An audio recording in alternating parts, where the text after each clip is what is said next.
Alright, welcome everybody. Bank Beaters Fishing here, Ken, doing my Sunday blessing video. I know that in the beginning of this I said it was going to be what I was blessed with this week. But for the first one I want to start out with a long-term blessing. So as a kid I didn't know who my dad was. My dad left us when I was, before even kindergarten. I'm not even sure how old I was. He popped up when I was around 8 or 10 and dropped off a bicycle for my birthday, I think it was, and that was it. I didn't even get to see him. I was at school. No contact with him at all. Back in 1990, I was sent to prison in Ohio, and my dad got a hold of me then, sent me a letter saying that if I ever needed anything, to go ahead and call the Cherry County Sheriff's Office in Valentine, Nebraska, and they'd get me get them a message. I'm like, what the fuck is this? Mayberry, USA? We really didn't have any contact for the time I was in prison. When I went to pre-release, the first thing out of this lady's mouth was 95% of you will return within the next 10 years.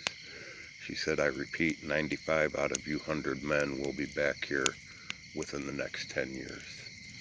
You other 5, don't get comfortable. You'll be back. You'll just be out for more than 10 years. 100% of you will return. So when I got out, I made that call. I was not going to stay in Ohio. I was not going to go back to prison. So I called my dad. I moved from being born and raised in Cleveland, Ohio, to driving into a town called Kilgore, Nebraska. And when you drive into the town, there's the population underneath the name of the town, and the population was 87. There were 87 people in this town. During that time there, me and my dad bonded. We went out and did a lot of wilderness stuff, fishing, hiking, just going out into the wilderness and doing what we do now. And that was our connection. We never had a father-son relationship. We ended up becoming best friends. I lived with him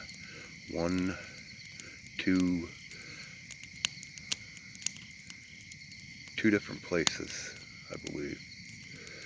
And I left there and I went to Colorado Springs, came back, moved in with him.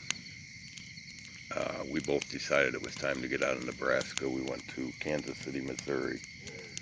I made it a week before I had to get out of there. I couldn't stand that town. Went back to Colorado Springs. Actually ended up going back to Ohio in 2000. Got my first ever DUI. And moved back out. I was a junkie. I was a crackhead. I was a meth head. I was an alcoholic. Where did I go from there? I ended up moving to Indiana. Got into a really bad meth habit. Ended up leaving there. I was on probation and I left. I was either leaving in a body bag or getting on a Greyhound and getting the hell out of there. Took a bus to Atlanta, Georgia. That was as far as I could make it. My sister and my dad lived in Phoenix City, Alabama, about out by Columbus, Georgia, Auburn, Alabama area around there. Moved down there, stayed with my sister. My dad also stayed with my sister, so we reconnected there. Met my wife online. She lived here in McPherson, Kansas. A few weeks after talking, she came pick me up, and I've been up here ever since. Her and I did move back down to Alabama, reconnected with my dad again, became really good friends with him again. Moved back up here. Me and my wife, we weren't married yet. We went through some problems and separated. I did a little stay in a mental hospital because of it. Went from there, went and stayed with my sister. My dad was staying with them again, and we reconnected again. Ended up coming back up here, got into rehab, cleaned my life up. Me and my dad became really good friends through Facebook. Funny, I walk away from Facebook now. My dad came up and married me and my wife. Like I said, I got that Bible. And like I said, we were just best friends, more or less. And every time I did something out in the wilderness or something, that was where I got the most reaction out of him. He was proud of me, and I know it. November 16th this past year, he passed away. That's something I still deal with. Something I'll probably deal with till the day I die. But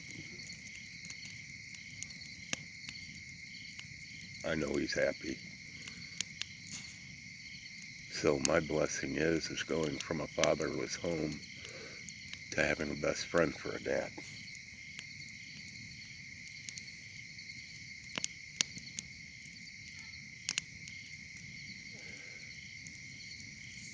Don't forget about people who might have forgot about you, because they may not have forgot about you. You just may not see it. My dad looks down on me every day and smiles, and I know it. I'm thankful for it, and I'm blessed for it. So, anyways, thanks for listening. Thanks for helping me with my little bit of therapy on this right now. Stay wild.